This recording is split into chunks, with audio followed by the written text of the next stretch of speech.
கர்த்தருடைய நாமம் மகிமைப்படுவதாக. நான் உங்கள் சகோதரி சித்தவராஜ். கர்த்தர் இன்றைக்கு நமக்கு தருகிற வசனம் 1 சாமுவேல் 9:24. அப்பொழுது சமையல்காரன் ஒரு முன்னந்தொடையை எடுத்துக்கொண்டு வந்து அதை சவுலுக்கு முன் வைத்தான். அப்பொழுது சாமுவேல், இதோ இது உனக்கென்று வைக்கப்பட்டது, இதை உனக்கு முன்பாக வைத்து சாப்பிடு. நான் ஜனங்கள் விருந்துக்கு அழைத்தது முதல் இது வரைக்கும் இது உனக்காக வைக்கப்பட்டிருந்தது என்றான். அப்படியே சவுல் அன்றைய தினம் சாமுவேலோட சாப்பிட்டான். ஆமாங்க, இதுதான் கர்த்தர் நமக்கு இன்னைக்கு தருகிற வசனம். உங்களுக்காக ஒரு ஆசீர்வாதத்தை தேவன் எடுத்து வைத்திருக்கிறார். ஆமாங்க, எடுத்து வைக்கிறதுனா நம்ம குடும்பங்களில் நம்ம என்ன செய்கிறோம், ஒரு நல்ல உணவு இருந்ததுன்னா கணவருக்கு மனைவி எடுத்து வைப்பாங்க, இல்லை தாய் பிள்ளைகளுக்கு எடுத்து பிரத்யேகமாக ஒழித்து பிள்ளைகள் நல்லா சாப்பிடணுங்கிறதுக்காக வைப்பாங்க இல்லையா?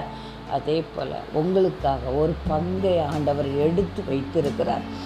நீங்கள் ஒருவேளை செய்கிறதெல்லாம் வாய்க்கலை, நான் செய்கிற தொழில் வாய்க்கலை, நான் வேலைக்கு போனால் வேலை கிடைக்கல, நான் எத்தனையோ கஷ்டப்பட்டு கொண்டு இருக்கிறேன் என்று சொல்லி நீங்கள் கலங்கி கொண்டு இருக்கலாம். ஆனால் கலங்காதீங்க, உங்களுக்காக ஒரு பங்கை தேவாதி தேவன் எடுத்து வைத்து இருக்கிறார். அந்த ஆசீர்வாதம் மிக அபரிதமாக இருக்கும். சவுலை பாருங்க, தன்னுடைய தொலைந்து போன ஒரு கழுதையை தேடி தான் சாமுவேல் இடத்துல வருகிறான். ஆனால் தேவாதி தேவன் சாமுவேல் மூலமாக ஒரு அரியாசனத்தை சவுலுக்கு கொடுத்தார்.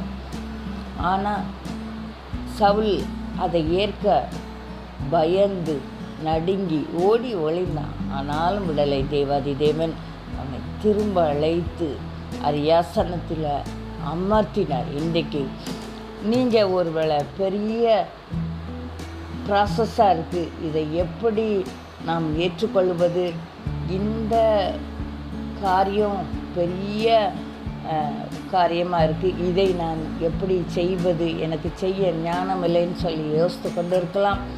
அதற்கான கிருபைகளை ஏற்கனவே உங்களுக்கு கொடுத்து வைத்து இருக்கிறார்.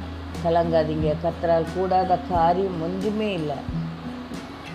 தேவன் உங்களுக்கு தருகிற ஆசீர்வாதம் அபரிதமாக இருக்கும்.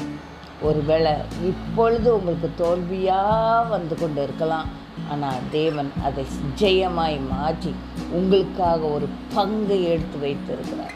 கர்த்தரால் கூடாத காரியம் ஒன்றுமில்லை. கர்த்தர் இந்த வார்த்தையை ஆசீர்வதிப்பாராமே.